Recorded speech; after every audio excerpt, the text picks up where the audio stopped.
مساء الفل يا جماعه، اخباركم ايه؟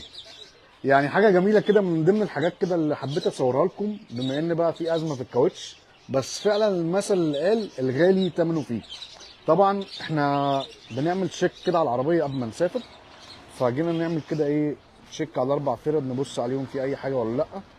فلقيت في مسمار في الفرده الشمال، في الفرده اليمين ورا. طيب فكينا الفرده.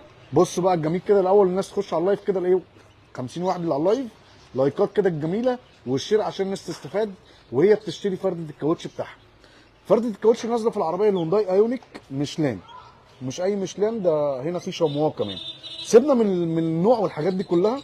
بصوا يا جماعه فرده الكاوتش جواها ايه، سفنج. سفنج وتحتيه سيليكون. سفنج وتحتيه سيليكون. معانا النهارده عم خيري، صاحب محل ابو سفين في شارع اسماعيل رمزي. عم خيري جاري وصديقي وراجل جميل جدا. الله يخليك. فمبدئيا الناس اللي هتيجي من طرف هياخدوا ديسكاونت. ماشي ديسكاونت. عايزين نعرف بس، بما ان في 200 واحد كده على اللايف، 200 واحد اهو، عايزين نعرف الناس. انا اول مره اشوف المنظر ده. ده سفنج اللي انا صورته في العربيه الاي دي 4 كان سيليكون عادي. بالظبط كده، سيليكون عادي. تمام. ده سفنج وتحتيه سيليكون عشان لما المسمار يخش جوه العجله، أيوة. العجله ما تنامش وانت ماشي، زي الرام فلات بالظبط. هي فيها كان فيها فرد الكاوتش، كان فيها مسمار فعلا. فيها مسمار. تمام. واخد بالك، هو السيليكون بيسد مكان المسمار لما تشيل المسمار وتمشي تكمل رحلتك العاديه كانك لوحده، كانك راكب رام فلات. حلو الكلام ده. المسمار اهو احنا لسه ما طلعناهوش. طلع مكان المسمار طلعناه ومش هنلحم حاجه. مش هنلحم حاجه. يعني انا كنت ماشي في الطريق وشلت المسمار عادي. خلاص نو بروبلم. تمام. حلو الكلام ده. وبصوا يا جماعه المنظر، فرده كاوتش جواها كله سفنج.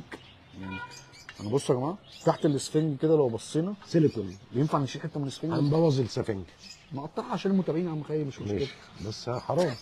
يعني مش هنقطعها خالص، نوريهم بس كده. حرام. بصوا يا جماعه تحتيها ماده سيليكون. الماده دي بتلحم زي ما عم خيري قال كده، بتلحم الفرده الخرم لوحديها. تمام. بما ان بقى احنا في محل الكاوتش، امرني. عايزين نعرف الاسعار.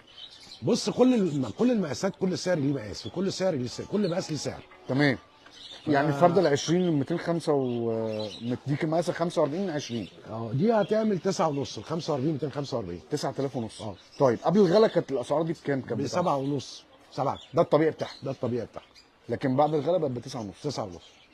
وبعد كده الاسعار بتزيد تاني. وبعد كده اسعار بقى حسب الدولار وحسب الشغل وحسب الدنيا، حسب تمام. السوق. انا كان بالنسبه لي كان الاي دي 4 كانت هنا كان في يا جماعه الماده اللي هي بتاعت اللحام. لكن اول مره في حياتي تصادفني عجله في مصر جواها جواها السفنج ده. فدي حاجه حلوه جدا عشان الواحد وهو مسافر، الفرده لو دخل فيها مسمار ما تقلقش.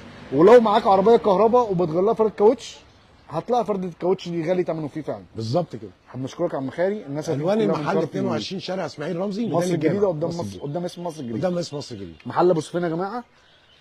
تحياتي يا جماعه ليكم. بس حاجه جديده انا اول مره اشوف، قلت اصور لكم والناس اللي على اللايف كده ايه، تدعي لنا بالتوفيق، علشان ان شاء الله احنا هنتحرك على الساعه 6 كده ان شاء الله، متجهين لشرم الشيخ، ومن شرم الشيخ على نويبع، ومن نويبع بقى ان شاء الله نشوفكم بكره كده واحنا بنركب العباره. يلا نفتح لكم لايف جميل ونحكي لكم تفاصيل الرحله، وكل حاجه تبقى مسجله. بس تابعوا بقى الايام الجايه او اثناء الرحله، تابعوا السول.